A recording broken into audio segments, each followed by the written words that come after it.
I'm gonna when hit the we're on the record loading button screen. too. Oh, So, okay. if the stream is no good, which would be unfortunate, we will at least have a clean recording that I can upload to YouTube, and The other the VOD the will other be thing there. we can try. I don't know how comfortable you are with adjusting it, but during the loading screen or in between games, you could stop your stream and reduce that Yeah, we might delay time. end up doing that. But we are here on Dragonshire, and my game's not making any sound because I'm not selected to it, of course. And it looks like Caffeinated Nights does have first pick, and first ban is Deckard Payne being knocked out early. Not surprising. Oh, right now I think these teams are just ageist. This is absolutely discriminatory against the elderly Grandma and because there grandpa are goes on. gone. Yeah, and they're both healers. I mean, I like the healer choking, but at the same time, I think choking is probably not the greatest analogy when we're looking at these two particular characters. It just seems a little morbid. There's Gin Greymane though. Gin, definitely probably one of my least favorite characters lore based, and so never really cared to learn him in this game, but he's definitely devastating. Has a lot of control over an area just with his oppressive attack presence. Now, And we lose.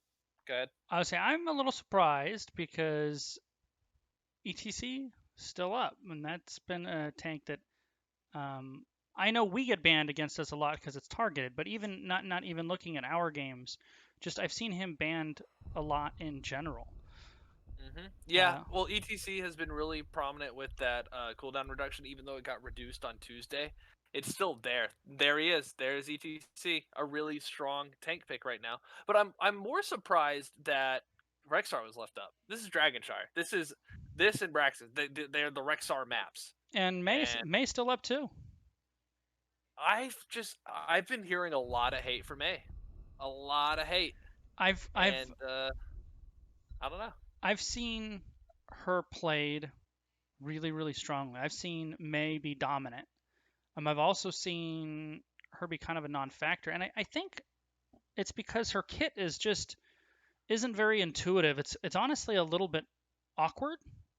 I don't know. It felt really good to me from the moment she came out. I enjoyed playing her. Yeah, I think we're gonna have to reduce Yeah, I think your so too. delay time.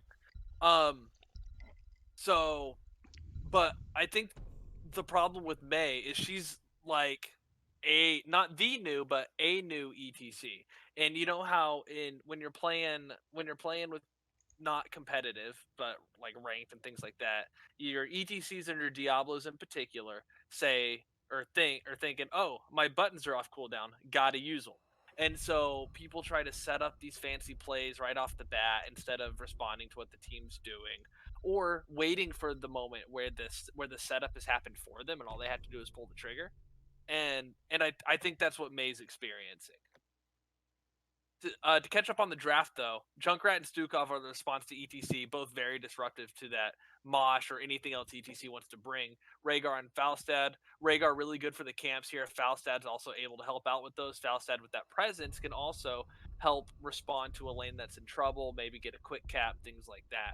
So really interesting drafts going on. I don't really see a cohesion yet in either draft, but other than maybe Bloodlust onto a Mosh, but that's already getting disrupted by Stukov and Junkrat. Yeah, Junkrat. Maybe that's his biggest strength is just how disruptive he is. And a nice long distance interrupt for the ETC.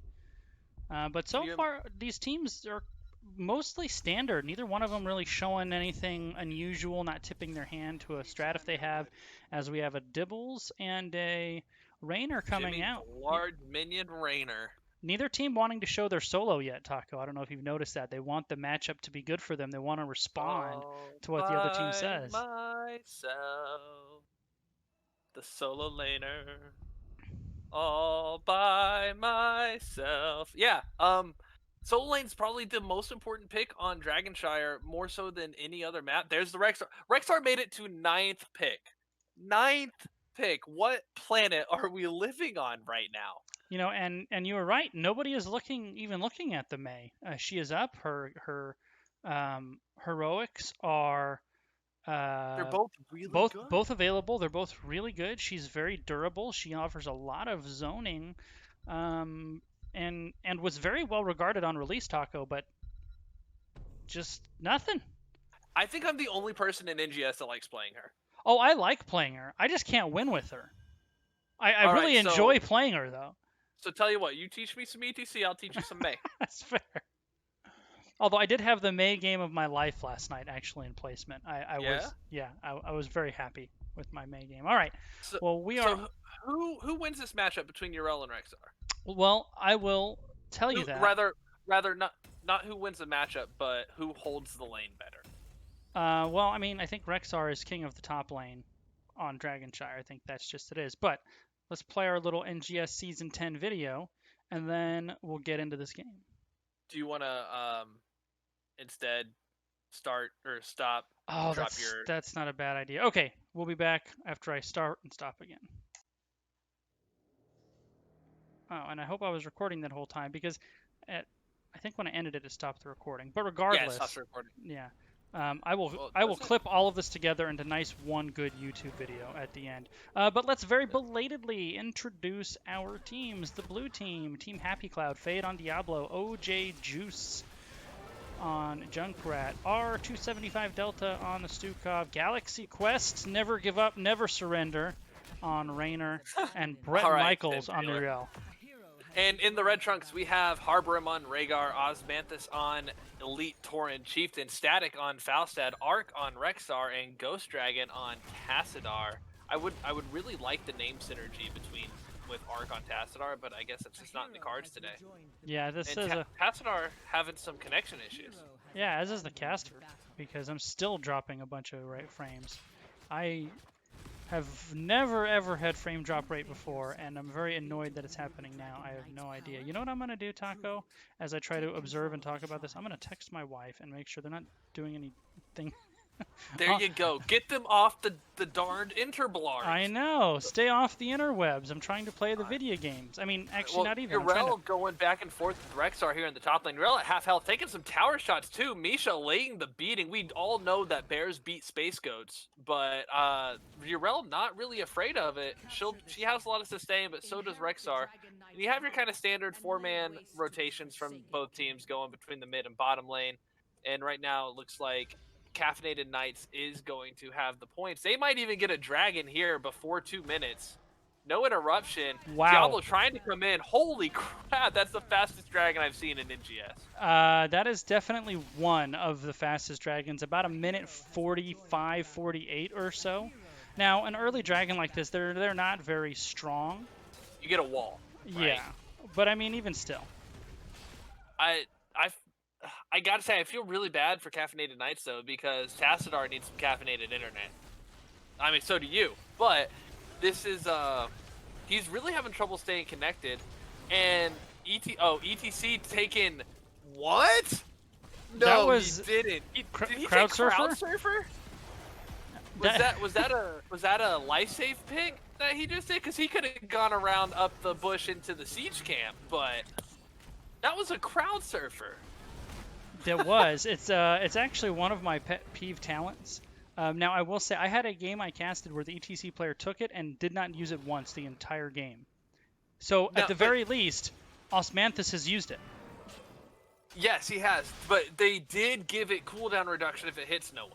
Sure. Like they buffed it and they gave it mana cost, so you can almost use it as getting over some really hefty obstacles. Sure, I just love the face melt so much. It's so good. But let's see if this new buffed version, see if he does some things with it, because I've seen the occasional odd highlight wheel with some really cute, creative things with that crowd surfer, the kind of flanking mosh pit over a wall type stuff. Oh yeah, absolutely. There's really cool things you can do with it, but are the dormant on our, the other sub on our team keeps telling me, you keep saying good, and I think you mean fun, and they're not necessarily the same thing. Yes, this is true. You know what I think would be an interesting buff to that talent, Taco, is if they buffed the range of his Q, but only when you went over terrain. Ooh, so it kind of extended it by the length of the terrain you're going over. Exactly. Only over With the terrain. limit, because otherwise you get kind of this sliding along Right. the Yeah. entire Not wall. horizontally, or not like vertically. Not. You have to go across it, not like along it. You're not Down like it. riding a Yeah, skateboard along it. right. It makes me think of a different character in a different game, but we're playing this game. So pretty even so far. Caffeinated Knight's doing a little bit of a better job in this bottom lane. They've got the front wall down. They actually have a little fort damage, and most importantly, they have the well down. They're just doing a little bit better job controlling the rotation, just a little bit, even with having a half-bot Tassadar. But the Gladiator's Medallion, procced by Rhaegar, probably enough to get him out of trouble as Diablo got a hold of him there. And now we have Brett Michaels. It is internet issues all over this game. Uh-oh. So, and that's on both sides. It is, yep. So we are going to go back to our beautiful mugs. Oh no. It must be a thing today, honestly. It must be a thing because I'm having it too, and I never have that. I'd almost like to see. It makes Well, me it's actually funny feel a because little bit better. Didn't Rainer go UI also? Did he? No, he's not. I thought he had. I'd almost like to see like all the players just reboot. Yeah, I Well, mean, 5 minutes, 8 levels into a game. Although granted, it's basically dead as long as even. we're still in the match, it shouldn't remake, right? Okay. I see what you're saying. Like, just come back in. Mhm. I don't know. That's I have the staff hat off for this game. I am in caster only mode, so that is not my department. I'm just here to watch the game. Yeah. Yeah. Not looking into the Staff hat. technicalities of NGS and how it works. Just more of a we want a good, fun game to be able to watch. And if everyone's disconnected and Bots not able go to, top. The teams are deciding to send all the bots top, so it's fair. yeah, exactly. You know, you want to see a game where both teams are able to play. And that's one of my frustrations, whether it's an internet issue or Sure. something where I had a game when I was early on playing Varian, and I just all I wanted to do basically is I wanted to get the siege camp on Tomb of the Spider Queen, and I got caught every single time. At no point was I ever able to get it, and it's like that type of game where you feel like you don't even get to play it, and those aren't fun. They're not fun. So whether it's through the other team countering you every step of the way, or it feels like you can't make a play, or the internet won't let you. You want to be able to play the game first and foremost. Absolutely. Tassadar continues to bounce in and out. Doesn't seem to really be affecting Caffeinated Knights, though. Nice power slide getting onto that Rainer, taking a lot of damage between the fall side of the Tassadar. Urael coming down on the flank. Junkrat, Concussion Mine. ETC does use, I believe that was his Gladiator's Medallion, although it could have been cleansed from Rhaegar as well. But either way, first blood of the game. Let's see if I can going over to find Team what, Happy like, Cloud. Yeah, see, check those ETCs cooldowns. Yeah, that was the Gladiator's Medallion, the trinket being used, and Urel leaving Rexar alone in the top lane. But in exchange for the kill, the XP looks to be about the same, and I have a button where I can check that. And that hero kill does almost make up the difference. Well, it makes up half the difference of that for that minion exchange. So. I think I'm going to start calling it the Oprah Medallion. Like, you get a cleanse, and you get a cleanse. Gladiator Medallion is just too long. Well, I was calling it human racial. I mean, I think the slang for it is trinket, right? Oh, good. Speaking of self-cleanse, Tassadar with a beautiful usage of that Gladiator's Medallion. No, I'm pretty sure it was actually Ghost Dragon, but he used it to juke both the APOC and the Riptire. As level 10s are upon us, we have Flailing Swipe, Ardent Defender, Riptire, APOC, and Jimmy Jr. for Team Happy Cloud. Over here on Caffeinated Nights, we do get Ancestral Healing instead of the Bloodlust, and there it goes onto the ETC. We get Mosh Pit, Mighty Gust, Unleash the Boars, and Archon. We can only hope that ETC and Falstad don't pull the trigger at the same time. Yes. And, but yeah, I think so my buddy and I were right before the game, actually, we're talking about how I call it human racial, but really it's trinket, right? But because human racial and maybe trinket too, but you can interrupt CC that you're already in, Correct. including stuns. Which you But can't do here here. it has to be preemptive, Yep. Well, I mean, sort and of. it's on a It long has to be cooldown. preemptive on a stun or a silence, but you can use it to get yourself out of slows or roots. But unless that slow's gonna be the thing that kills you, you want to save it for the stuns, Sure. realistically, Right. right? If you can predict them. Rexar is, as we kind of were predicting, just dominating the Oh, lane, although Falstad in trouble. Urel.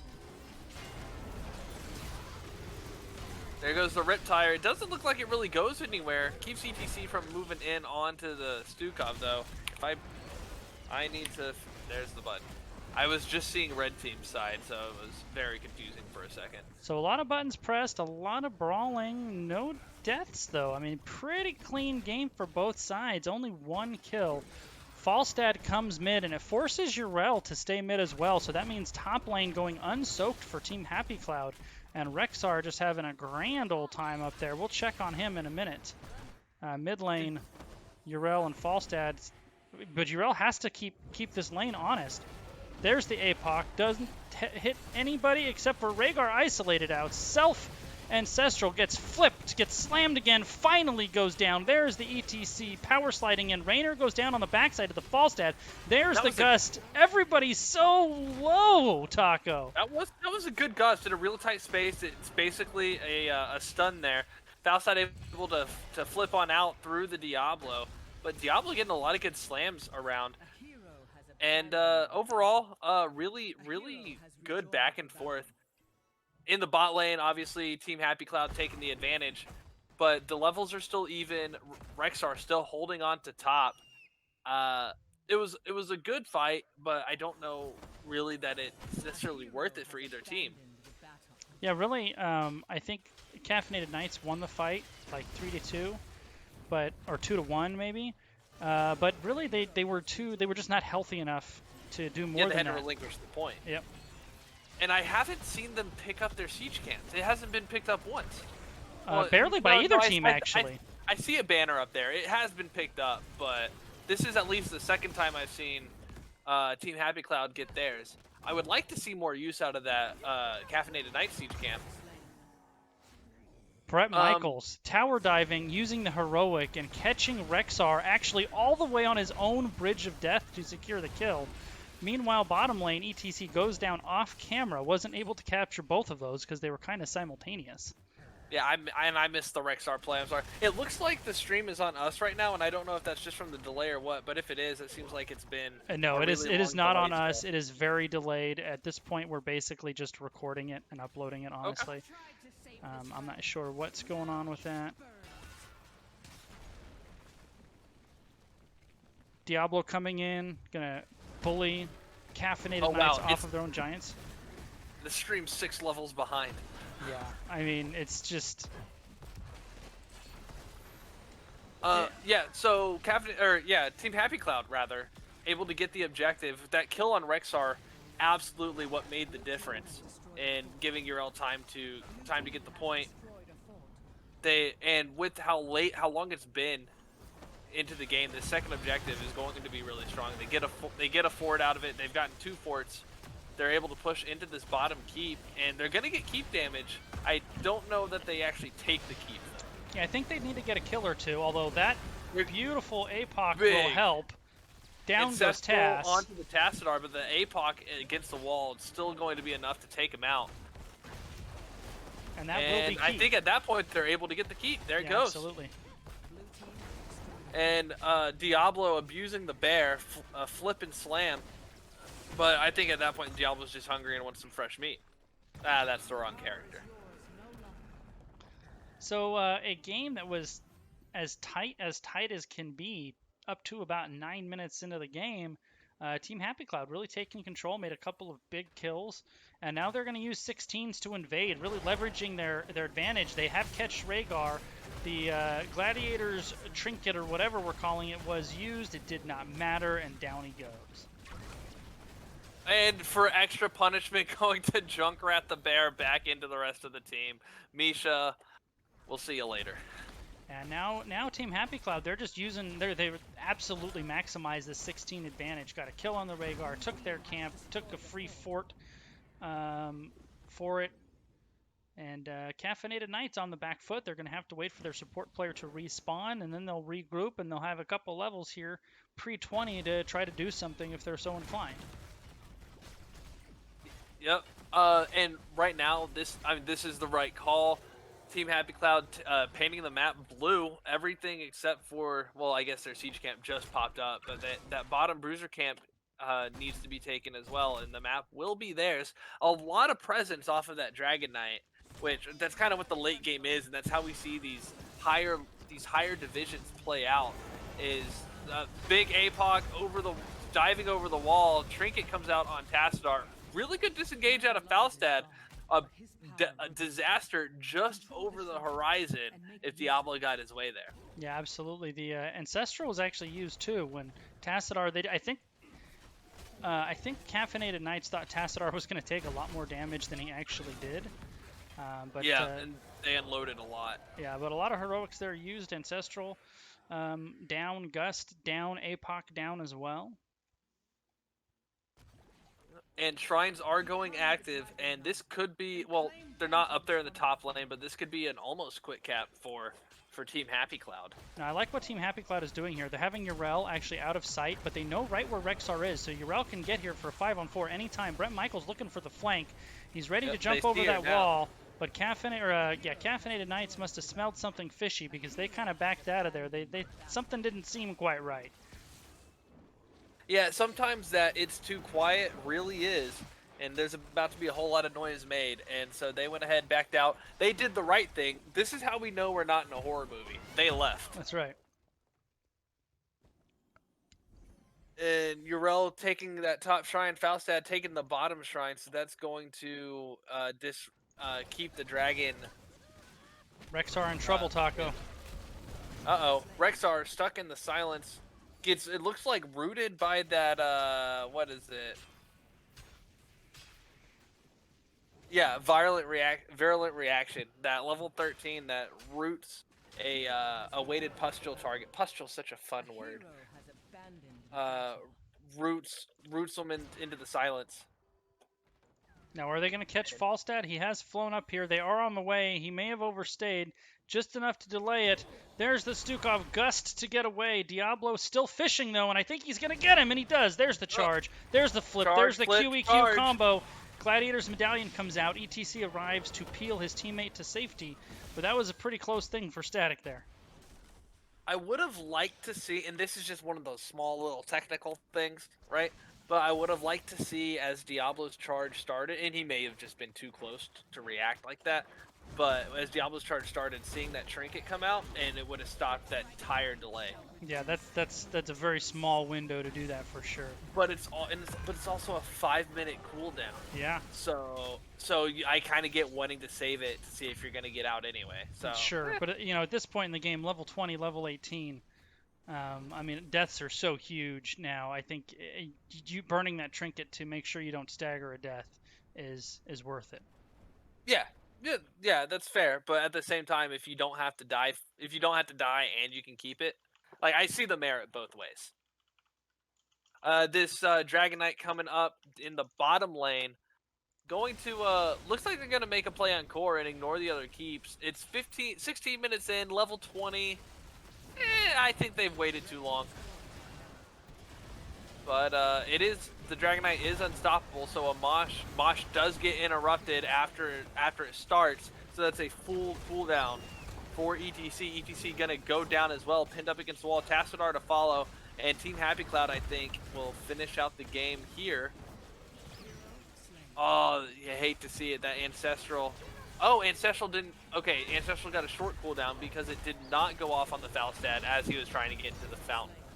Rhaegar falls as well, not able to self-cast. And the core at 20%, gonna go down. Game 1 to Team Happy Cloud. Team Happy on Cloud 9 at the moment. Whew. So that is unfortunate. Our stream problems are also unfortunate. But game number 1, going over to Team Happy Cloud.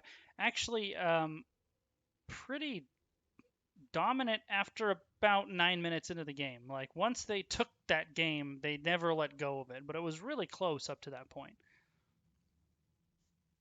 Yeah, absolutely. It honestly, I thought, especially with that early dragon, and maybe that early dragon was almost the problem, because when you're able to take the early game, especially before ults, I think ults are what made the difference.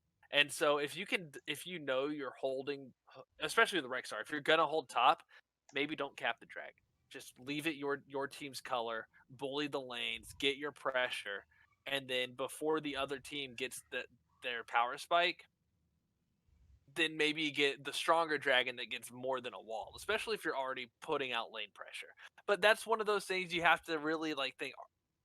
You that's like, all right, that's playing to not get another dragon, sort of. Otherwise, like it's not playing to lose, but it kind of is at the same time. It's like if we do this, then this will keep us the advantage. But if we don't, then we might not get the advantage back. And you never really want to play like you're going to be behind either. So Did that thought process make sense at all? a little bit, yeah. I got where you're going. So we're actually what I'm gonna do is I'm gonna actually stop the stream and just hit Okay, record. So we're gonna be just recording a cast and then uploading it. So sounds good. hold on one second. Record again. So I'll clip all of the various videos together Oh, that afterwards. sucks. So it's one nice long thing. So it's too bad. That's too bad. I'm gonna have to figure that out because, like I said, I've never had that issue before. But Yeah, you hate to see those problems. It feels bad. I have definitely streamed a slideshow before. I don't know if you saw that one. Right after I moved, I had 95% frame drops. fun. And so I cast it, and I think it was easier to do solo than with someone, but I cast it like a radio show. So giving a lot more detailed information, like we're by this camp or whatever, ability usages on camps and things like that. Just really trying to paint that picture that you don't get to see because you're not watching, because you can't see the stream, right? It was fun. It's not something I really would like to do again. It was a one-time experience. Absolutely. Yeah. So we're gonna take like a quickie little break here, and allow me to get something to drink while they figure out game number two, and we'll be back in just one moment. If you're gonna patch everything together, you might just want to stop the recording here too.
I don't think you can see the.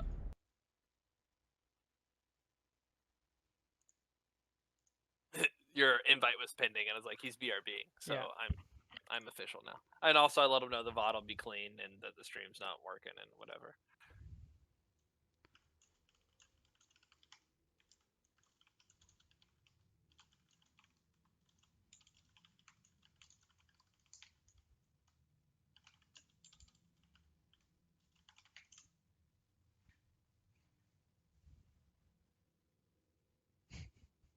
All right. Well, we're back after an eventful game one. I'm gonna make sure I'm not muted anywhere because that's just how this night's going. That would be unfortunate. Yeah, it would be. Just an absolute. That would be a kick in the teeth at this point. Speaking of which, I finished my root canal Oh, today, that's fun. this morning. Nice. Yeah, part So, 1 was last week. Part 2 is today, so and you it really wasn't as bad as people make it out to be. so you told them we would have an upload for them, even though it's not actually streaming. I did. Great. Said it would be available immediately after the match. Well, I don't know about No, I immediately. did. I didn't. I didn't do that. There will definitely be a delay time for all of the rendering and uploading, etc., etc. Stop And telling me I'm dropping interneting. frames, slobs. We're not streaming. You can't drop frames when you're not streaming. Stop. Stop. Maybe he's dropping frames because it is a slob. God. Come on, slobs. Towers of Doom. I really like Towers of Doom for Game 3, but I guess Game 2 will be okay. I just love Towers of Doom. It's fun. I will never see it the same as when I believe it was Anti-Clown Association Garrosh threw a sapper over the dead zone when the score was 1-1. Oh, nice. I don't think I've seen that clip, but that is incredible. I mean, It's clipped on my Twitch. I'll link it to you later. I'll go find it right now. Shoot, so words. so yeah, we've all had those games. You play Heroes long enough, and you have those games on Towers of Doom. Yeah, it is the equalizer.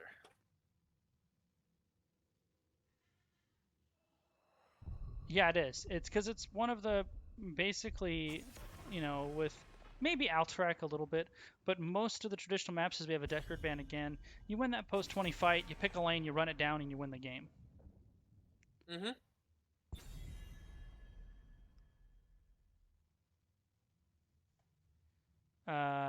But towers, The same bands, those have to be target. of course, yeah. Well, and Deckard is just generally good right now. Although they did revert his Ruby, and I'm telling you, he's still all good. they did was get rid of the ones your teammates aren't picking up. He's still good. I mean, Ruby or no Ruby, he still has all the other things in his kit that made him good. But Towers of Doom, if you win that post 20 fight, you don't necessarily run down a lane and win the game. So it always kind of leaves the door open all the way to the very end, and that's what makes it fun and different. Were those the exact same 4 bands? I think they were. I was just thinking this was deja vu all over Have again. I seen this draft? So far. Although after enough games, I think you've seen every draft. Well, especially after last night, right? Good lord. Was that last night that you were complaining about the draft you saw? Yeah, that I had a Storm League where the other team had a Gazlo, Diva, Lunara, a Medivh, and a Lee or something. No Yeah, tank. just something stupid. It was really bizarre. They lost, by the way. Good. All right, so very similar draft. ETC first pick, and then a Stukov Hanzo for Team Happy Cloud instead of Stukov Junkrat. And then the Orphea, which I really like. I think Orphea is sneaky strong right now. Orphea Rainer, so damage coming out for Caffeinated Knights. Yeah, Orphea and ETC. I mean, everyone likes a good wombo combo. Who doesn't? And I think a 4-second plus feast is just beautiful. It feels so good. And granted, with these trinkets, who knows? Who knows what you're going to be able to get off and see? Rhaegar banned out this time. That's different. Well, Bloodlust with Raynor and Orphea would actually be pretty solid. So definitely a consideration there. Now let's see who You don't caffeinated. really think about Orphea using Bloodlust, but it would be good. Yeah, yeah, she gets a good percentage of her damage from the auto attacks. I'm gonna ban out Gary, so no tank Garrosh for Team Happy Cloud. Yep, no Gary's over the no Gary's no the play we just talked about. None of that. No, None of no, that no, no happening. sappers into the demilitarized zone. Yes. Into the DMZ. I love it. Alright, here let me there you go. Oh, that is Abathur Murd, and this is actually that combination Abathur Murd, is something that my team actually used to run a lot back in our regen blue days. It's Abba on having the Mirrodin? yeah, absolutely, yeah. Is So that with the so you put the slow on the hat, and you put the give him the axe on Muradin, give him and he I has love it. and then he gets the auto attack speed with the hat too. So you get like permanent. He's just an unstoppable killing machine, but it takes him a little bit to come online. Like that's He the key. except I believe this Mirrodin is going to go Skullcracker because it is a huge counter to Sonya. Sonya, sure, that totally makes sense. But and the attack speed from Abba still works Still there. will totally But works. we might see an Abba hat on Hanzo because his attack speed is so slow. Getting those faster attacks out could also be good. Just speculation, but attack speed for Skullcracker will be huge into the Sonya. Malthiol for the double soak. I like it. I like it a lot. Mirrodin's really fun. Give him the axe is really fun and good damage. Skullcracker has a lot of good utility, and they're two very viable talents. And what's the third one on that tier? Something stupid. On what Is the that Thunderburn? on the talent that he has, that's 7. Yeah, Give him 7. the axe. Skullcracker. Is it the slow? What The is, slow. I think it's the 80% slow on his dwarf toss, oh, it's the slow on toss. I mean, it's which not. is actually it's actually a good talent. But they're all good. It's, All right, yeah, let's play our little NGS intro video we didn't get a chance to do last time, and then we'll jump into game 2. sounds.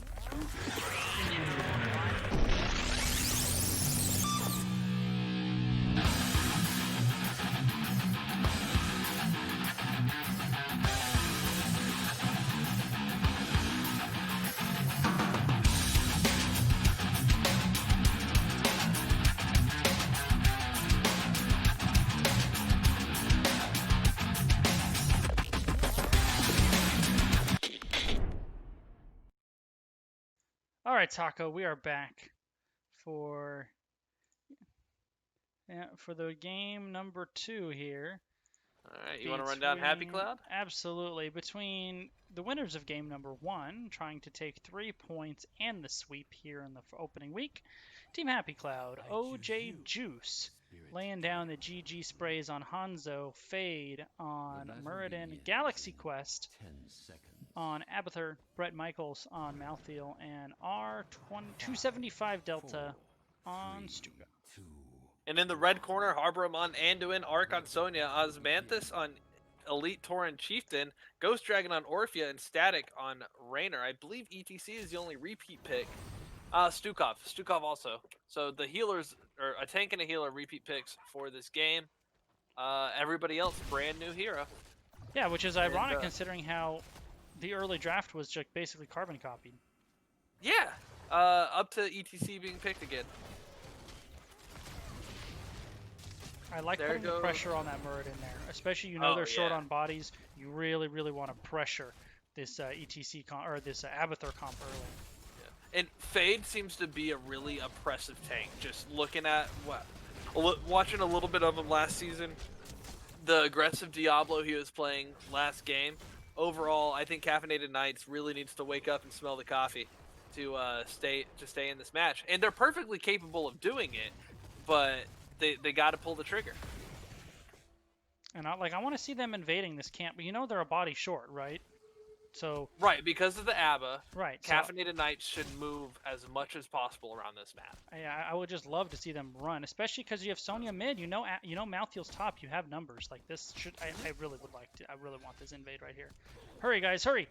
They're going. They're Nope, going. Nope, they're nope. not. They called it off. I think that's a big early mistake. Which fortunately, the big early mistakes aren't as impactful as the big late mistakes, but the big early successes can really do a lot for you. Yeah, I mean, I, ABBA, it struggles early, and the ABBA-Mura combination, if that's what they're trying to do, actually really struggles early too. So when you're on the opposite side of that, you really want to pressure, pressure, pressure. yeah, I think overall, uh, Caffeinated Nights is coming into this with a weaker draft, but any pressure, any punishment they can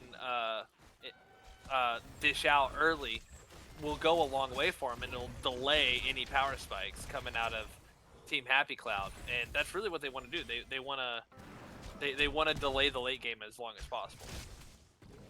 We had, I think maybe the last time my old team played Muradin Abathur, we were 0-10 in kills, and then we hit level 16, and the game ended 16-10 in kills.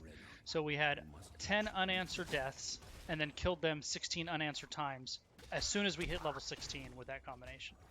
Well, I've played this map and had it where I want to say it was 40-4, and then the Yep. game went the other direction. Yep, we've seen it. It's insane. This map is absolutely insane. This game is absolutely insane. Now, ABBA on the back channel here, allowing Malfield to actually get up here on the Sonya, forcing Ghost Dragon to respond. That's good use. That is really good use of an Abathur. And you like to see that kind of stuff that you don't really think about. There's a lot of times you really only see Abathur getting out into the field when like the entire enemy team is dead, or they're pushing core, and so Abathur goes and collects the tribute on Cursed Hollow, right? Sure. So seeing Abathur getting out there early,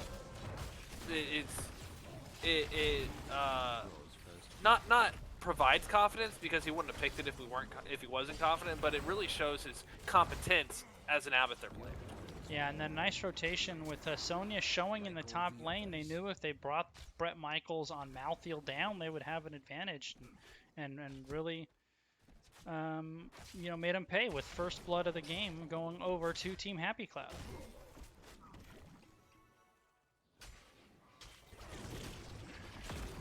So level 7's here for both teams now.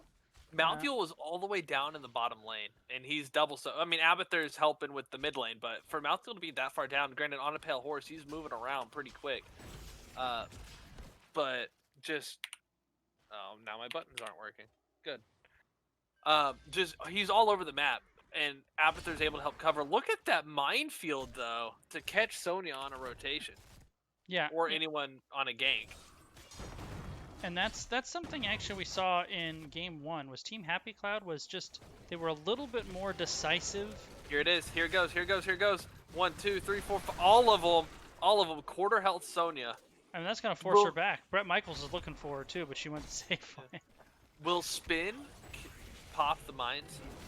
I don't see why it wouldn't. I mean, unless it one-shots him though, she probably walks into him. Yeah. Oh, and Sonya not going back, and I think that was a sit, maybe. Oh, now yeah, I think she tapped. Yeah. Well, let's see. Let's click on her. Yeah, she tapped 15 seconds ago. All right, so a single altar spawn here coming in the near future. This time Sonya will be down here. I wonder if Malfield is just going to stay off lane and soak and win that race to 10. Let's see what our teams decide to do. Now, Caffeinated Knights, they know Malfield's top. They really want to get aggro here, force them back and get the free channel. They don't want this channel to take very long. The longer it takes, the bigger of an advantage it is for Caffeinated Knights. Maybe? Wait. Yes? I thought Caffeinated Knights wanted it to be quick. They did. What did I say? Did I say that? You said the longer it takes, the bigger advantage. Anyway, so there goes down Caffeinated Nights, which we were talking about. Phrasing, who needs it, right? Let's. I don't know. I may have heard you wrong. But yeah, so like you were saying, Orphea goes down because that early channel got interrupted. I was very surprised that Malfield came down. Like you said, I thought they were going to push for 10. They end up getting 10 in the process, but the Caffeinated Caffeinated Knights needed a quick capture, otherwise they needed to bail, and neither happened. Yep, they lost the Orphea, and they kind of caught Raynor out just a little bit in the bottom lane with a Stormbolt and a Dragon Arrow and a Silence, and that was that. Now Fade sniffing around the siege camp. They're going to catch ETC, which really isn't that big a deal, but a nice scatter arrow by OJ Juice. He's forced to jump over the wall. Team's kind of posturing here in the bottom lane, but neither really hard committing. So now both teams are past level 10, and we should start to see Abba. Who's Abba even been hatting? He's been all over. I didn't catch it. I saw it on the minimap, but he was hatted on Malthael just before the Sonya kill was picked up, and with that last rights timer, I assumed it was last rights that finished off Sonya, but it was with an Abba hat to start up. Now you see the Abba hat on Faye. There's the Divine, or the Light Bomb Mosh Pit. Does get some value, but not quite enough. Clone coming out for the Malthael, putting pressure onto Caffeinated Knights. I think they're in trouble. They have to retreat. ETC is doing so. Anduin is trying to do so. Double altar spawn, but Team Happy Cloud used all of their R buttons, Taco. Yeah, a lot of buttons pressed and not a lot of gray screens. Absolutely. The minions went down. Sonya still in the mid lane. Hasn't committed yet. Both teams posturing around bottom. Sonya coming down now. Stukov gonna get it? Stukov might get it. Divine, yep. Divine, whatever that's called for Star for Anduin does go out, but not in time. They do exchange altars. That's 4 for 4, because I had to do a quick tower check. Caster math is hard if you don't know what any of your numbers are. So Team Happy Cloud, they're up almost a full level, winning the race to 13, up 8 and the race health. to 0. And wow, from the grave, last rights onto the Sonya. Anduin not able to get enough of a heal onto Sonya in time. It was more of a zoning heal apparently, and both solo laners take each other out. Can you have a zoning heal? Is that a thing? I don't think so. Oh. I know zoning stormbolts are a thing. We'll have to ask that player about zoning heals.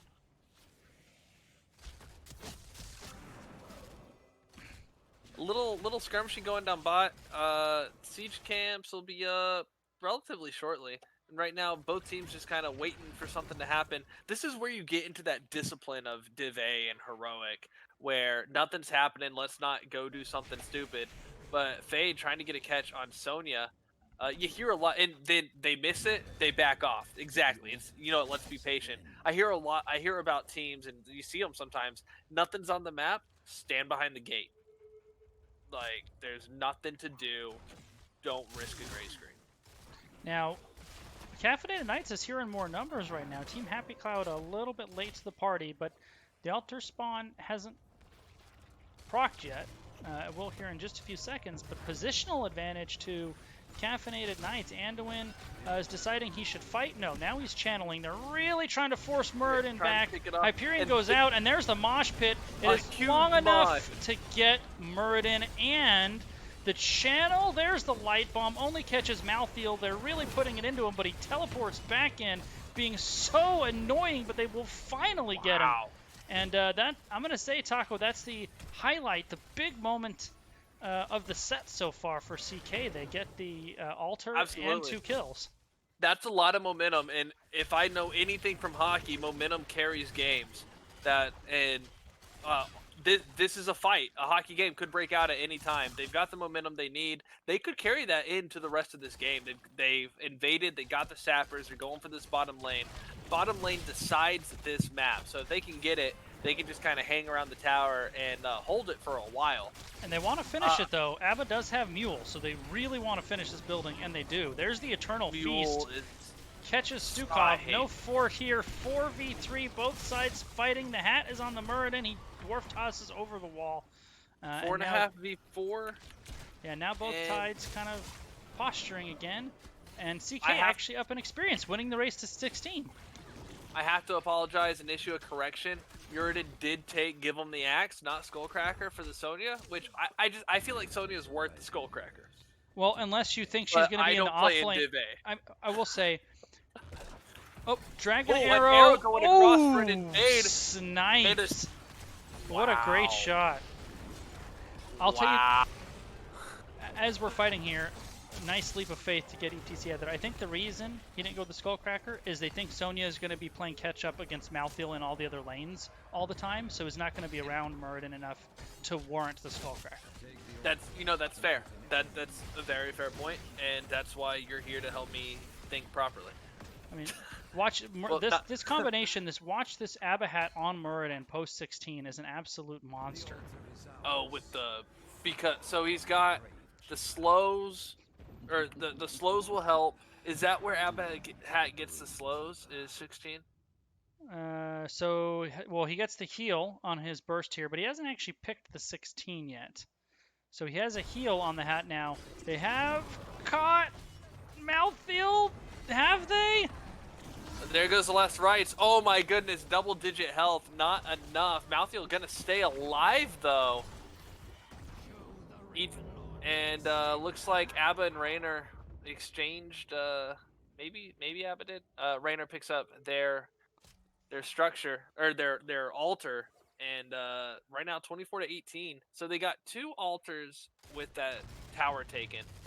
They have that 6-point lead, but everything's kind of balanced back out on the map, and Team Happy Cloud has the XP advantage again.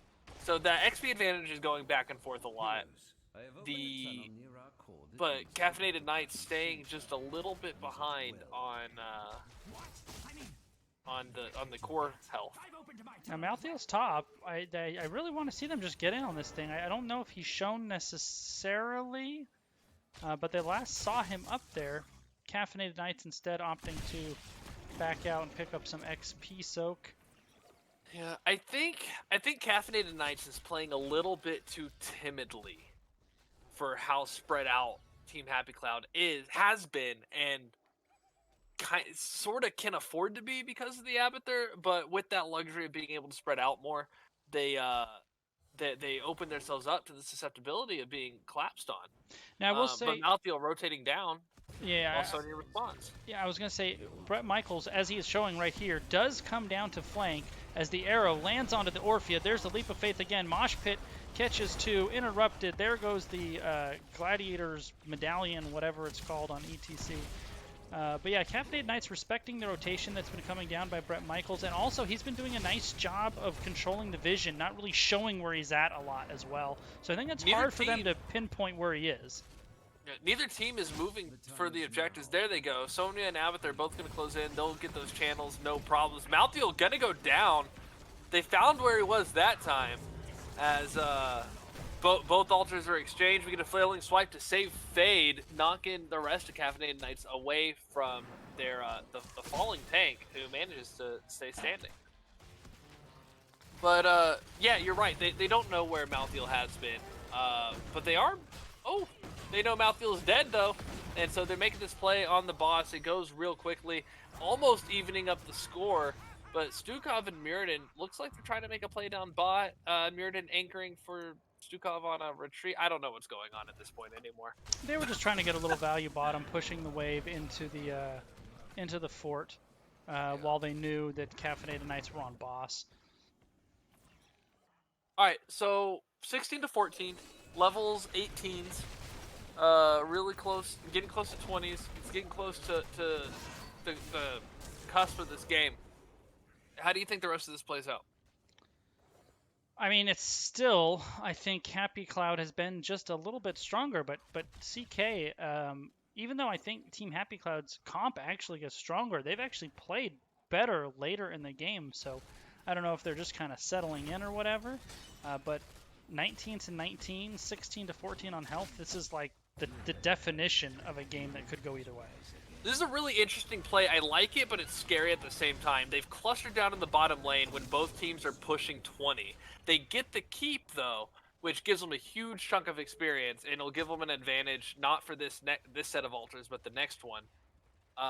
But they clustered in one lane, while Happy Cloud was getting experience from all 3 on this race to 20. They're evened out, though, and now Now Caffeinated Knights is closer to 20. I don't think either team wants to fight here, though. Nope, they're taking the gentleman's split. You're exactly right. Neither side even looked at the other one. They just kind of did their thing, but that actually That's a tie Caffeinated ball Knights game. favor just a little bit because Tie they ball have game. that extra tower down at the bottom.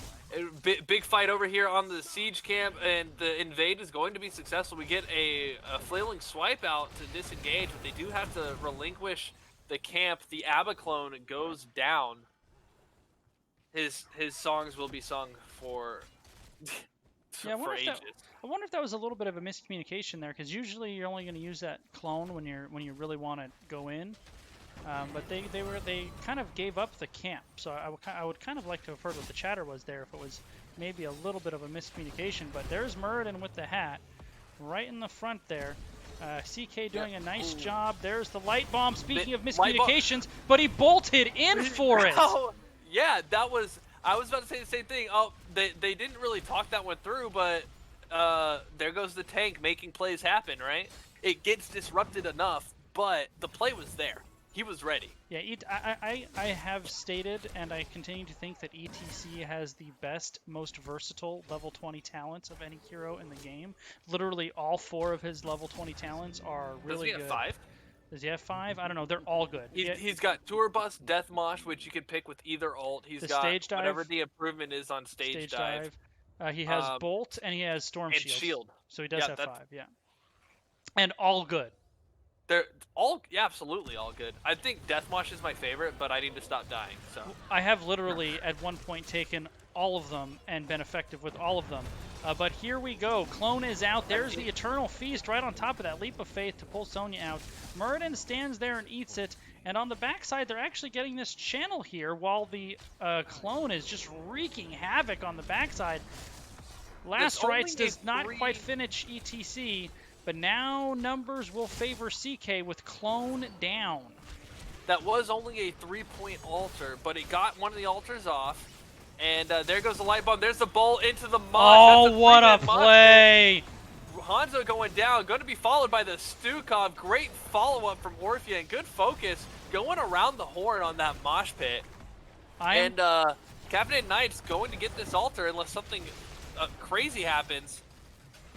There goes Muradin into the backline, Avatar up, health bar low, Stormbolt onto the Sonya. Sonya's going to catch that Muradin.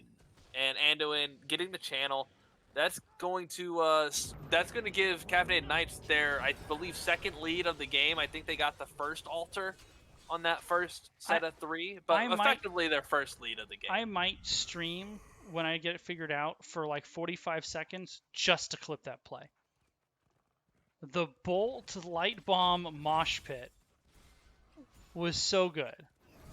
Well, I believe you can upload the video to Twitch and then clip it. You don't have to stream it. Okay, well, we could do it that way too, I suppose. There it is again, this time forcing them back, but they forced in 2 sappers, and now they're up 8-3 with control of the map. Boss is up, Taco. So that is a win condition. Now Caffeinated Knights, the next time the altars spawn, it will be a single altar spawn bottom. They will have 2 win conditions. Team Happy Cloud knows this, and they're trying to go in now. That was a huge leap of faith. So out of the Dragon Arrow, but Malthael put the last rites on Raynor as well, expecting some follow-up damage. He gets yeeted out, so the last rites goes to waste as well. And now 2 heroics down for Happy Cloud. They know they need to get this boss off the board. I don't think they really want to take the boss. I think they want to bait a fight here because they don't want the boss and the altar to be up at the same time. No, they don't, but it is. Now, this boss does a lot of damage. You don't really want to fight at it, honestly. Right, Abbott, they're scouting with those mines because they're getting popped immediately, and he knows it. So they know that they were engaged on the boss. There goes the fight. Leap of Faith was up again, and it's used. Fade really low on health. Gonna try to get that regeneration up before they re-engage, but the altar's up.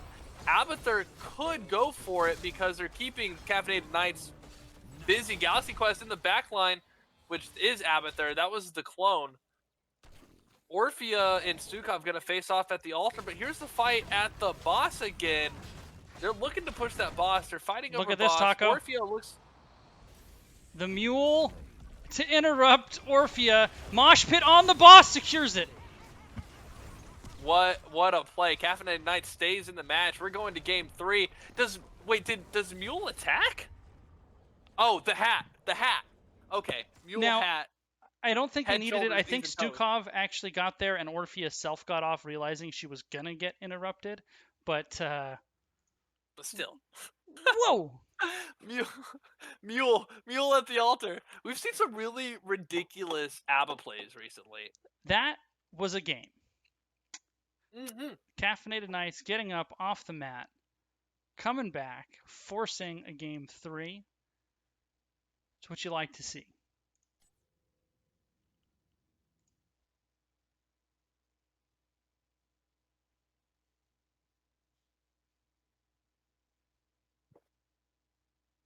Oh yeah.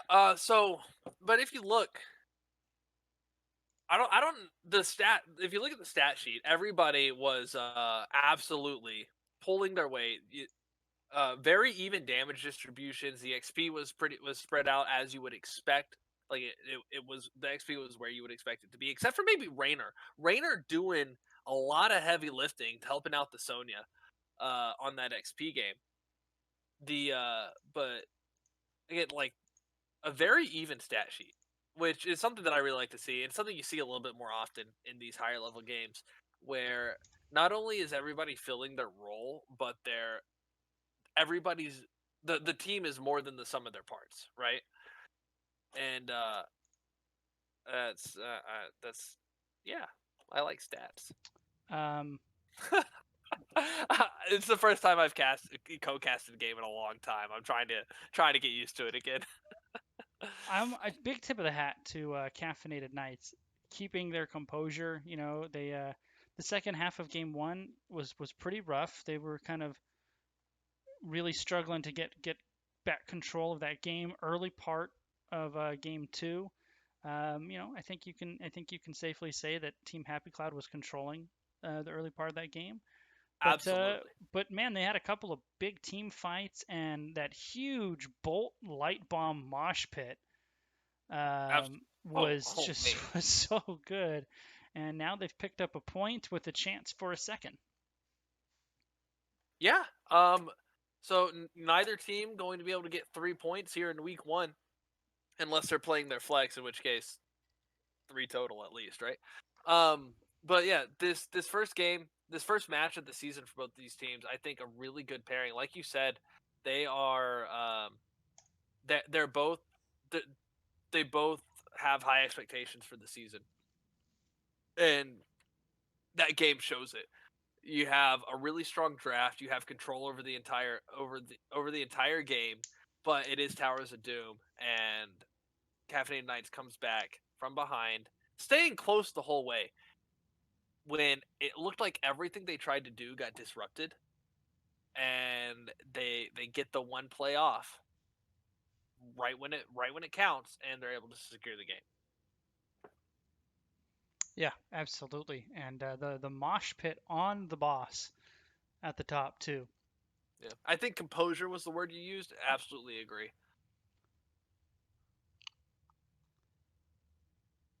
Whew. Um, I'm gonna put BRB up for like 30 seconds, and then we'll jump in this game 3 in just a moment. Be right back. Okay.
Come on, man. We're back. We're back. Um, there was words and stuff. Altruck Pass. Are we still recording, or are we like you gonna break it up? Nope, we're still recording. We're just Okay. gonna power through. Okay. So Altruck Pass. I really like Altruck Pass. It's a good map. I like it from a non-player perspective. I hate playing it, even though I play here. I like Rag. I think Rag's really good here. I enjoy playing Rag. You would think I would like this map. There's a lot of cool things you can do. I also play artillery mages, so you'd think I would like this map. I hate this map, but it's fun. It's fun to watch and play. There's a lot of strategy that can go into the objective, more so than pretty much any others except for Towers of Doom and maybe BOE. Right? The hold, the go, the you know, there's take take the first objective for example. You get the objective, you push the same lane that objective was in, so that it's the off lane for the next objective, and you get passive damage there. Or you take the objective, you go push the opposite lane, so that there's pressure in the retreat path for the other team going into the second objective. Things like that. I think there's a lot of things you can do with it. Also, you almost have to get all three keeps, otherwise the core is a monster to take down. Yeah, usually I find the win condition is two. Anna. Teams will drop the second keep, and that'll allow them to go in. This is not one of my favorite battlegrounds either, but I like it because the flavor is a little bit different. Hmm. This is one of the few, if not the only map, where mid lane is a priority lane because of the proximity to the objectives, and long range heroes can poke out the objective successfully and safely from within their own mid fort. And also Yep. the merc camps in the mid lane are more powerful from the bosses, and they both push down mid. So that is something a little different. The armor mechanic and a core that regenerates. So I appreciate the differences on the regular maps, even if it's not one of my Absolutely, and it's the faves. kind of map that you would like to see Blizzard make again, right? But I believe they said they're not making any more maps for this game, And I think that's which fine, honestly. which hopefully I would like to see. I would like to see more spice in them, though. That type of just where the game is still the same, but those little differences, like the regenerating core, like the Towers of Doom, where you never attack the core directly, which I believe Hanamura was like that too at first. But that type of thing I think is I don't know I like that variety where you can still play the game the way it's meant to be played, but the style is just slightly tweaked enough that it feels fresh. Sure, totally get that. We do have a slightly different draft here. Deckard ETC is instead still of up. Deckard. Yeah, ETC banned instead, and he was definitely a huge factor in both of these first games. So do Game, we see a story time first pick? No, Chromie after the nerf too. I'm interested to see her scaled down a little bit. And the build differential now.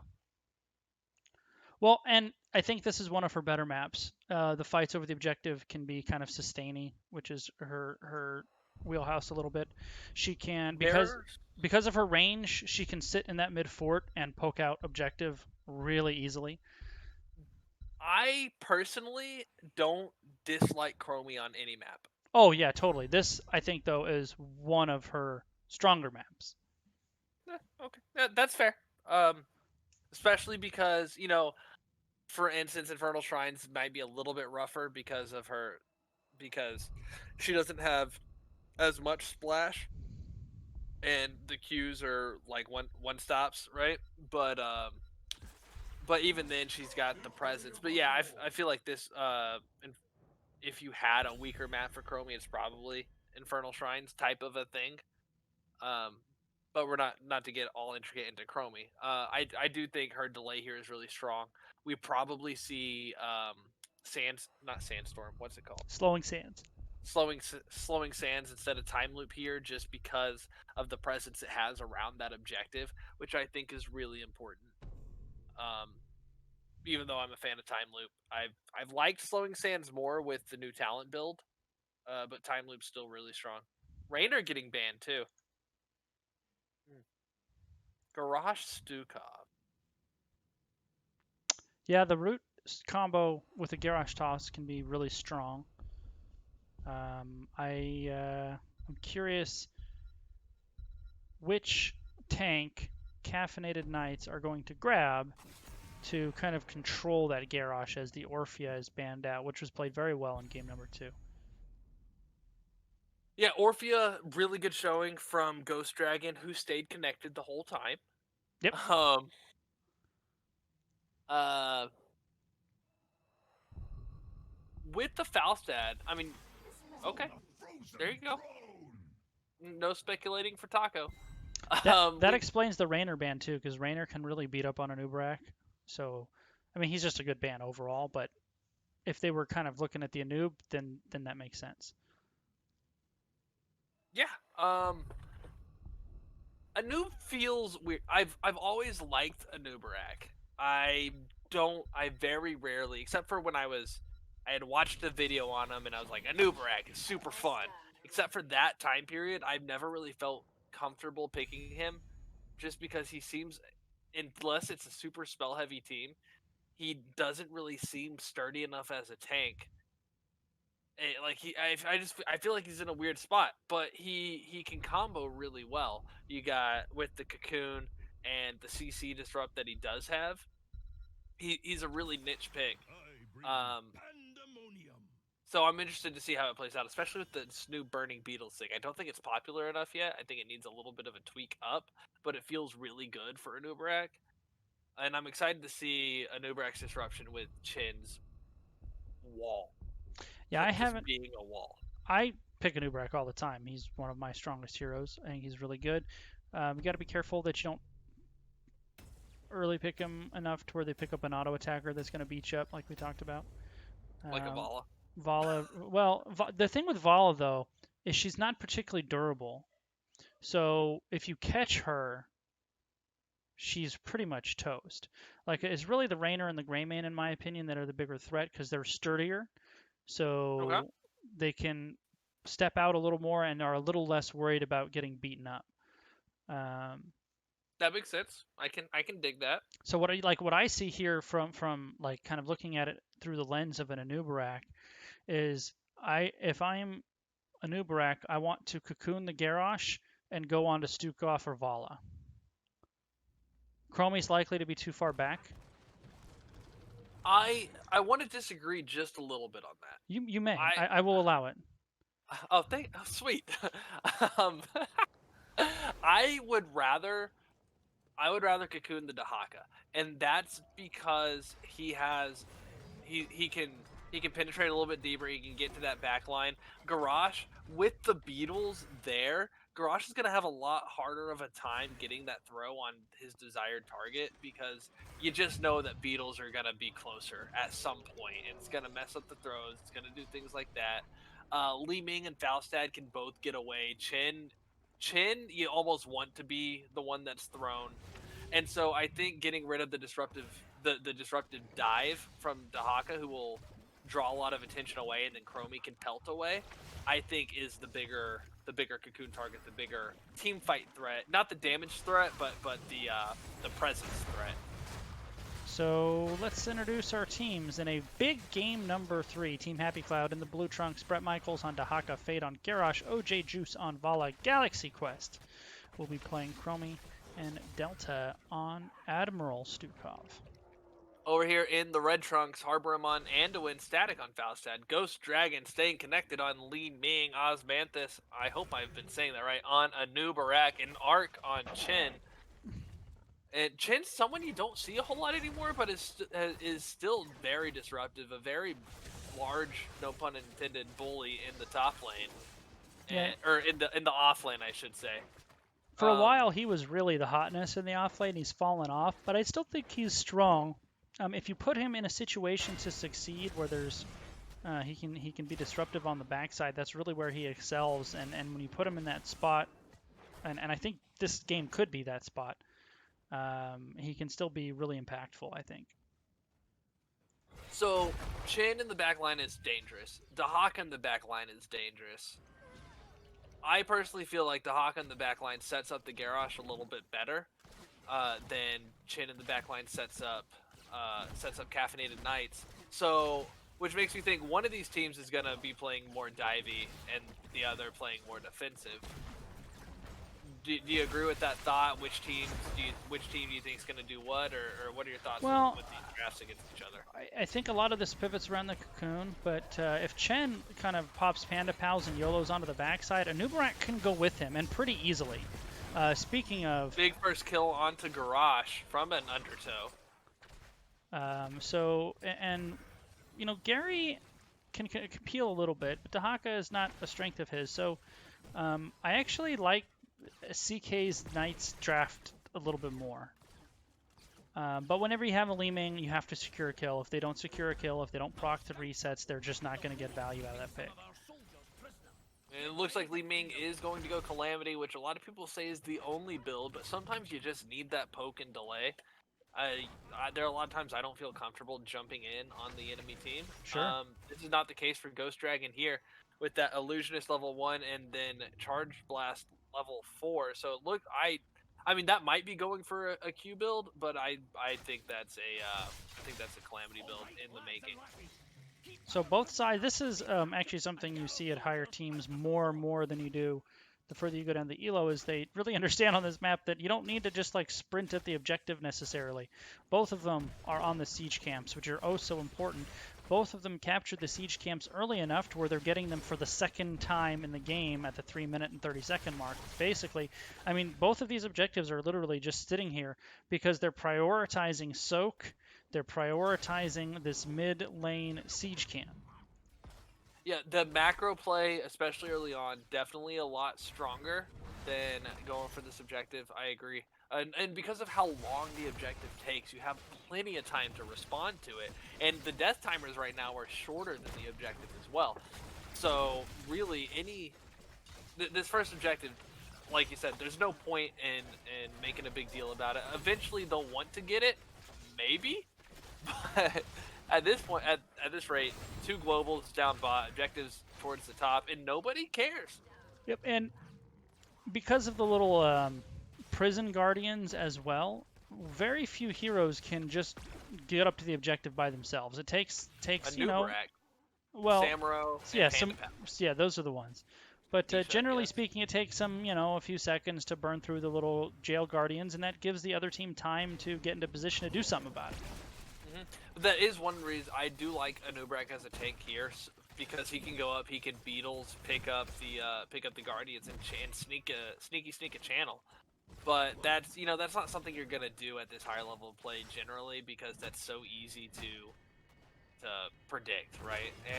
And knowing where the enemy team is, he would be caught too early. There goes Chin running away with his trinket, getting real low. Doesn't drop below triple digits, however. He's gonna back. And it looks like Team Happy Cloud might be trying to make a play on objective. Never mind, they're going to the mid lane and get some more soak. Yep, and both teams will go on. No, they don't. And both teams are going to go to the siege camp as well. Arc, by the way. Back up. Yep, Arc on Shen owes Osmanith a cup of coffee because his peels 100% kept him from getting dead in the top lane. Tanks really are underappreciated, aren't they? Yep, sometimes. You know when you start appreciating tanks is when you have a decent one and you start trying to find another one. And then you're like, oh my god, there's no tank players. I feel attacked. No, that was long before this. No, I'm messing with you. Mostly. But they are looking at these objectives now. They're at least hanging out around them, and just to prove the casters wrong, they're kind of disappearing. Oh, no, Fade going in for the top. There goes Anubarak to kind of disrupt the scouting, and now to prove the casters wrong, they disperse away from the objectives. Now, level 10s are here a little bit early for Caffeinated Knights. We're going to see Light Bomb, Gust, Disintegrate, Locust Swarm. And Panda Pals. I don't like it, but we are getting a Locust build out of Anubarak, so maybe we do get to see the Burning Beetles. He does pick up the camp early on. I was starting to think we were going to have like a Haunted Mine situation where you don't get any skulls and you still win the game, and we have teams just not going for the objective. I legit cannot tell you the last time I've seen Locust Swarm. I saw it a couple weeks ago. I'm very interested in this. I don't it's got some good self-sustain. I don't know. We do have time loop out of Chromie, not time loop. That's slowing sands out of Chromie.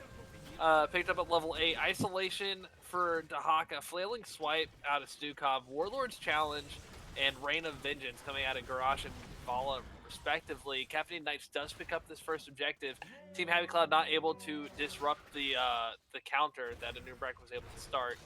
And here comes the first set of cavalry. And you'll notice I talked Plural about units, singular now. very true. Hard to work with. You'll notice I said the prioritization on mid lane. Both teams have the most members in the mid lane because they understand that that's the lane to prioritize. You want to get rid of the well. You want to eliminate this as a safe haven from which to poke away the objective, and that's where Caffeinated Knights is putting most of their siege pressure here in the mid lane. Nice leap of faith by Harrowbim. They will get the front wall on the well, but not much else. And now they will rotate down to the bottom, where they're going to assist Falstad and maybe get it to Haka. Here's going to Ling is going to wait. He's going to wait. Look at that patience. Anduin going out for the root, forces out the burrow. There's the light bomb for the... Did it even stun him? He just died. Now on the backside, though, they actually caught a Nubarak coming down, so it's a 1-for-1, but the fort does go down. They're looking. Gust is up if needed. There's this self-unstoppable. There's the Gust. It's going to have to be a Gust. Oh, no! And Anduin, he's where given are himself. going? He's given himself up. He doesn't want them to be able to get any more kills than that. So he made sure that in order to chase him, they also could not go for his teammates. And that is why I do not like the Rin family. They just give up too easily. They say, "Yeah, I'm dying." I assume that's a Warcraft. Doing it. That's a Warcraft lore joke, right? I bet it was funny. I have no idea. Thanks for that. All right. Well, the fans who are watching later will appreciate it. Varian dropped himself into a Legion boss so that his airship could get away. Now they do get the boss here, but members of Caffeinated Knights arriving in force. Stukov goes down first, closely followed by Anubarak. Vala getting just really beaten up by that Falstad, and so far it is a 3-for-1 in favor of Caffeinated Knights. 4-for-1, 4-for-2, 5-for-2. All right, so here's the real question: worth? For the boss, no, absolutely not. If they typed worth in chat, would it be worth it? Then it would be more worth. Okay. It's important, you know. It's there was an old clip that I saw, or an old like spoof theatrical trailer, where they do something like that and like worth because I said so in chat. So and I think it matters. It adds value. They are up before the objective even finishes counting down, though, so I don't think they lose too much value. They lose a little bit of map pressure. They lost some experience. They're on the same talent tier, the tastiest of tiers. But overall, I don't think it's too much of a loss, even though it was a team wipe. No, it just it gave Caffeinated Knights a level lead and allowed them to maneuver around the map a little more, get some more siege damage mid. But you're right, full beetle build for Osmanthus on Anubarak, so I really want to see this in action. It's just not a build that I've seen recently. Boys. And Team Happy Cloud almost able to get in there and get that channel started, but they're going to get this fort is what they're going to try to do. With the minion, wave? Yeah, that's what CK is yeah. going to do here. And they're probably will get it. Oh, absolutely. That fort had nothing to begin with.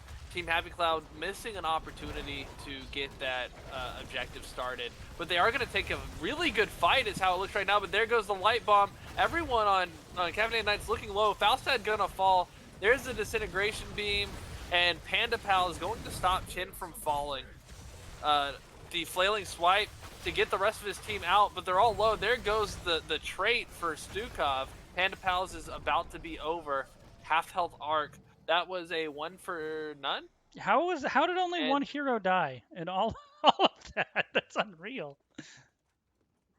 Because 6.5 out of 10. Okay. I guess so. Uh-oh though. Uh-oh. Say it ain't so, Chen. Chen, you did so good there. And he's that's a good, decent juke. Nope, good peels. Good peels. Although there's the leap of faith. Of faith. Now, so 16s are here for CK. They gonna have a few seconds of it. Uh, That was really brazen of Chin, though. They had such a good fight. They got out scot-free, and I think they just blew a pretty big cooldown on, what, 2 XP globes? maybe, maybe wanted to send a message. I can go wherever I want on this map. That's fair. Maybe it's a lot of this game is mental, right? And if you can Chin getting thrown into the back where he wants to be. No, he doesn't. He bounces back to the other side of Garage. He does not have Panda Pals for another half a minute. Big orb coming in onto Fade. But overall, both teams saying, you know what, we'll go back to our sides, and Red Rover send Dahaka on over. Dahaka trying to get those guards taken down, gets disrupted by a Nubarak, but he's just going to walk out at Look at half those beetles. health. They're so burly. The beetles are just wailing on Dahaka. I know what you're going to try in our placements You're later. absolutely correct. I am going to beetle build it up. I'm going to say inspired by Osmanthus. Look at them go. Yeah. They're chasing away the entire team. Well, because let's see. So they have, so they continuously spawn. They deal AOE, or sorry, they have more attack damage, which also gives a Nubrak sustain. They have AOE damage, and now they have increased health, and there's more of them. So this really, it's like at the beginning of the Mummy, and Anubrak's just dumping scarabs onto the enemy team, burying them alive in them.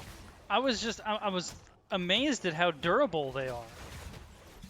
Well, don't they also have spell armor? Isn't that what? Yeah, One they of get them gives them spell level armor. 1. Yeah, absolutely. Yeah, level 1 gives spell armor. But there goes Anubrak down now, caught in the silence in the slow from Chromie and Stukov.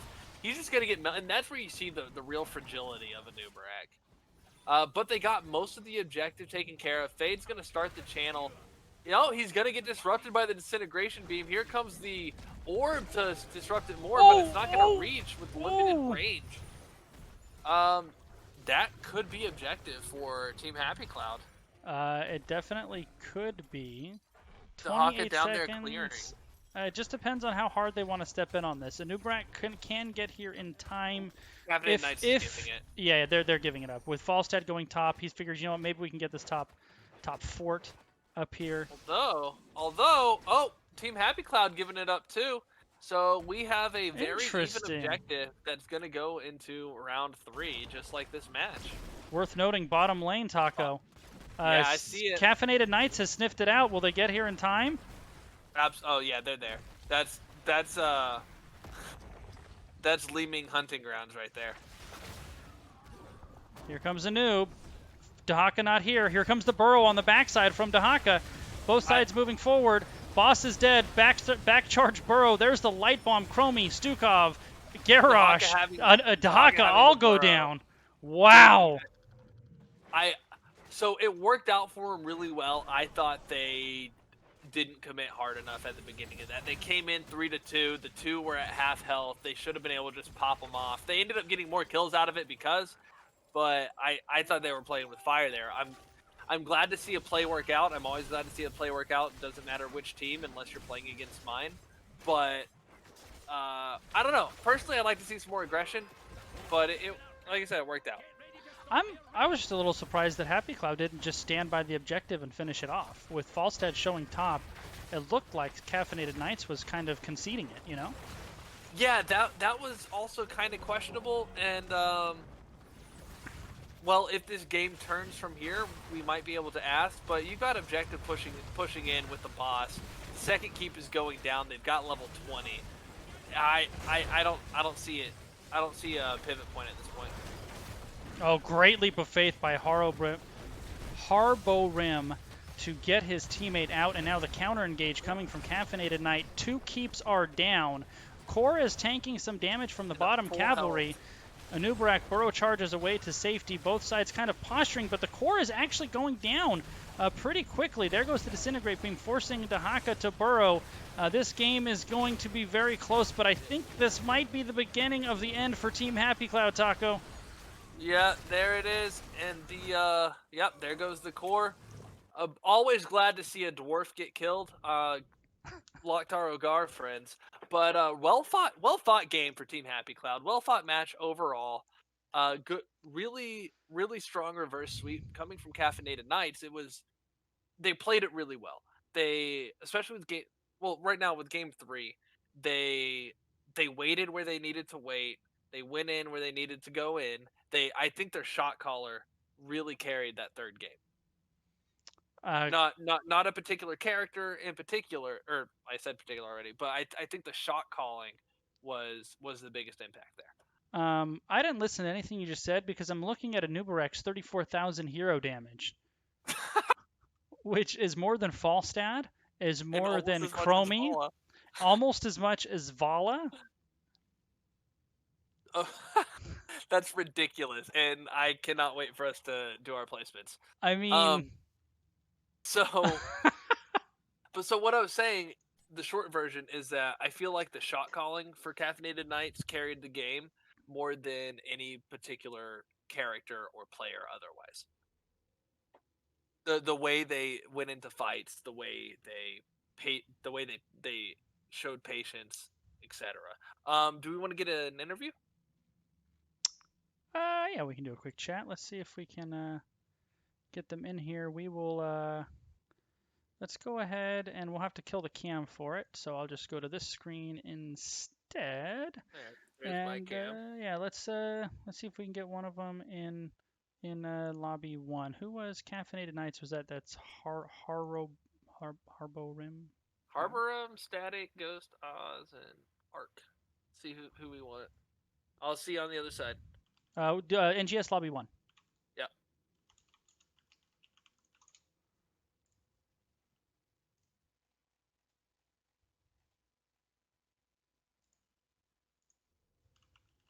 Hello from the other side. Indeed, indeed so. So looks like Harbo Rim.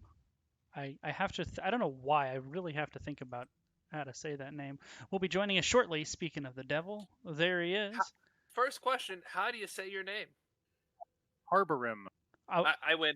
yep, you were right. I mean, I was saying it right. I can't say it right on the fly. I kept really having to think about it, and I don't know why. You can just call me Harb too. Sure, I like that one.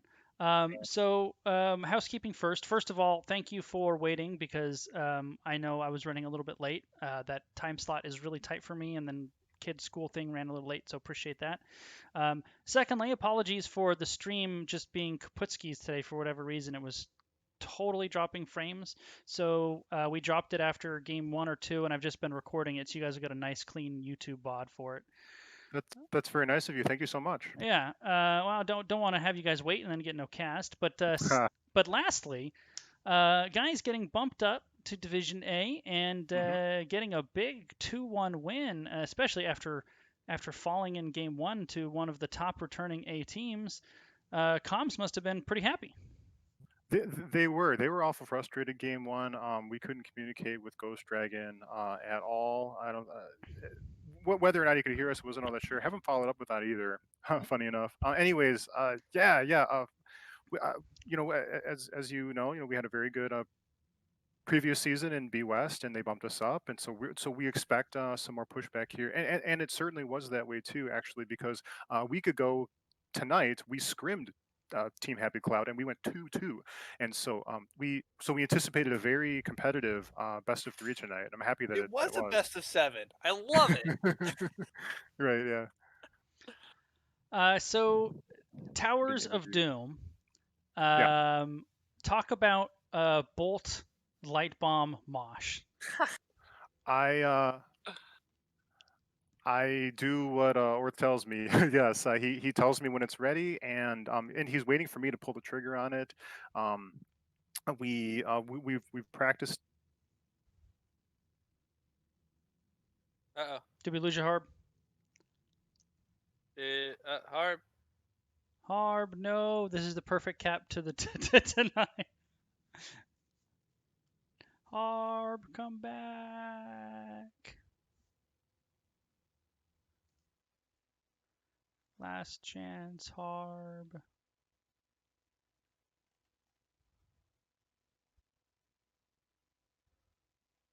No. Okay. He's Well, typing. He's typing. Harb is typing. Yep.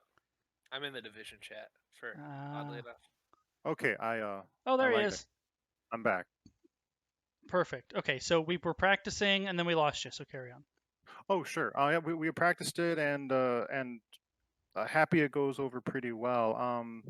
Anduin's one of my mains, feeling pretty good on it. We run light bomb all the time on it, and the team is very crowd control-y, very stun locky, and Anduin seemed like the right answer.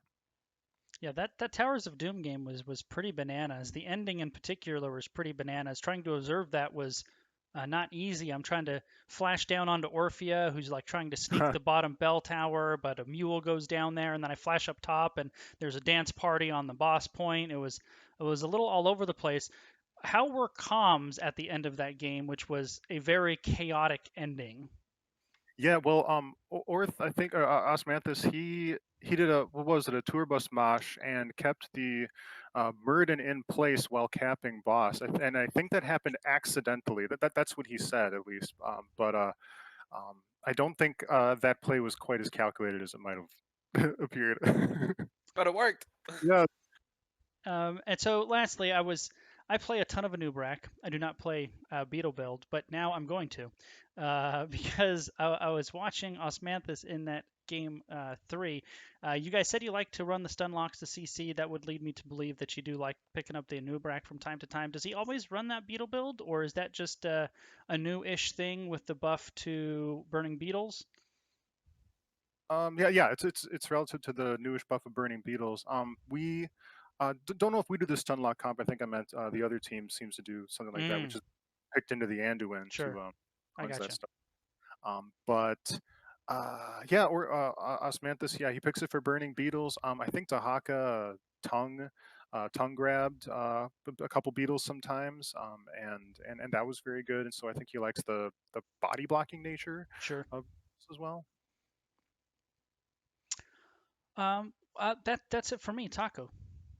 Well, overall, so who's shot calling? You said that you just look for when the tank's ready and Yeah. you do what you're told. But Mhm. who's really calling the plays? Sure. We have two shot callers. Osmanthus shot calls the beginning of the game and I'll just say like the micro, the fights, and Okay. then as we get into middle and late game, the more meta calls, or excuse me, macro calls, that'll go to static, and it relieves some mental pressure from Osmanthus, and he really appreciates that. He can focus on the positioning he needs to, and then static has a maybe a more wider scope. I mean, well, I guess the rest of us could, but we're delegating the Right. responsibility to static to have a more wider scope call, and so there's more than one.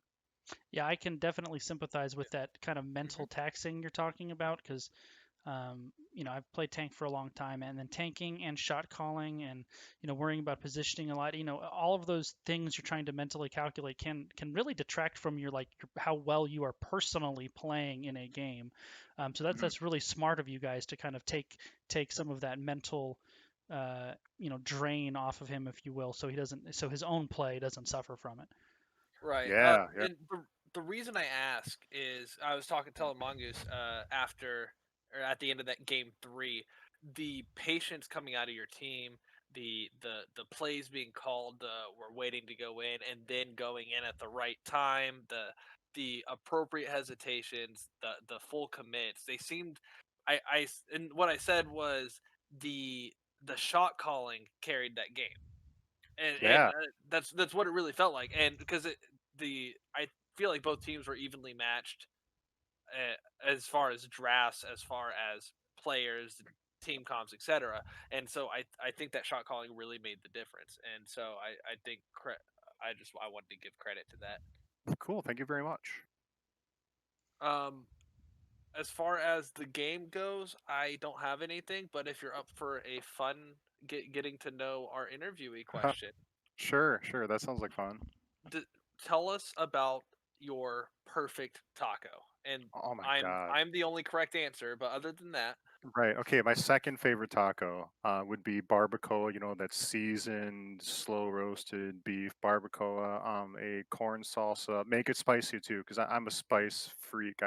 I've got a hot pepper garden in the backyard, and I'm one of those psychopaths that does the crazy heat stuff. And so we'll make it pretty spicy, but we need a nice veggie crunch as well. So I'm hoping there's some green peppers in there, tomatoes. Yeah, a nice a big fat giant taco like the size of a football, like the volume of a football. I think that would be my second favorite All right, taco. yeah, I'll accept. All right, man. Well, Harb, congratulations. Great start to the season against a really good Thank you. team. Mm, I actually saw this matchup on the calendar. I don't really cast this early just because it is really close for me time wise. hmm But I kind of had a feeling you guys would have a real good set. So it's kind of why I grabbed it. Happy to see that work out. Any shout outs on your way out? Certainly. Well, the team, shout out to Ghost Dragon's internet connection. First and foremost, we really appreciate their coming in and playing a role in this tonight. I'd also like to thank the rest of the team. Ghost, of course, Osmanthus, Arc, Static, and the subs that were ready and waiting to jump in if uh, if Ghost Dragon wouldn't be able to play. All right. Well, have a good night. Enjoy the victory. Thank you. And we'll see you guys around. Yeah, you too. Thanks. Thank you so much for casting. No problem. I'll ping you guys when I have it up on the old YouTube. Awesome. Thank you. You got it. Bye, Um, guys. take it Right. easy, Harp. Taco, that's it for us. Why don't you give your All shout right. outs? Well, shout out to they weren't part of this match, but Region Ghost because I'm actually playing on a team this season, sort of. Huzzah! So super excited for that. Super excited to be a player this season. I was casting last season and then had to stop because of internet and moving and whatever. So I'm glad to still be involved. And also shout out to you giving me an opportunity to cast because I still can't stream. So co-casting is what I got to do, Apparently, and so I I'm going can't to have either. this opportunity. Right. So I'm gonna have to re or words. I'm gonna have to co-cast to get into that, and I'm gonna replay cast this season. And shout out to Murda for turning me on to that idea. Sure, yeah, Um, absolutely. I mean, and you could literally do what we did here, which is record the replay cast and upload it without actually like a live stream if that's an issue. Yeah. And so overall that, and shout out also the board who's been really supportive lately, and the entire board doing a great job. Oren, Weenus, in particular, and you with placements. I know that was rough coming into the season. So to all you guys for getting the season started.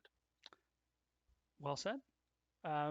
Shout outs to me, just both teams, Team Happy Cloud and Caffeinated Nights, putting on a great show, and looking forward to the rest of season 10. I think it's going to be a good one. I will probably not be casting for a little while, so we'll see whenever I come back around. But have a wonderful night, everybody, and thanks for the patience on all of the snafus we had today. And have a great night. Night, everyone.